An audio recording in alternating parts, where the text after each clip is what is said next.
Okay.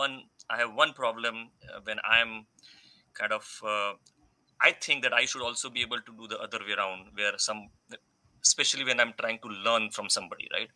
That Sure. how do I, if I hear something, can I put it back to the notes? Yeah, of course you So have to you have to do that actually, right? So when we are hearing a song, not necessarily we are being able to decode the entire piece right then and there. So you have to keep singing it and figure out what those notes are and how they have been placed. so Sure, that process has to be done. Yeah. but I'm finding some difficulties in that. So are there any tips on This how do is the you tip. So it's like we are trying to engage in an activity from the other side, right?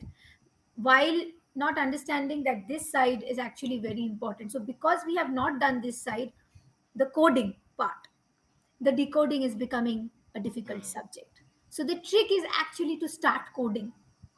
okay, And okay. that's why this entire piece I am trying to, you know, apprise people of how important coding is, because music as such is a very it's an auditory gift, you know. So we hear and we can emulate, but not necessarily decode.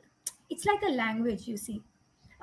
Something like when we start learning a language at home, we don't start with our mother tongues, especially. We don't start with the grammar, right? We just start emulating what our Hmm, parents are saying.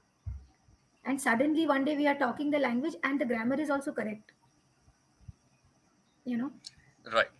because the mind starts processing the grammar on its own.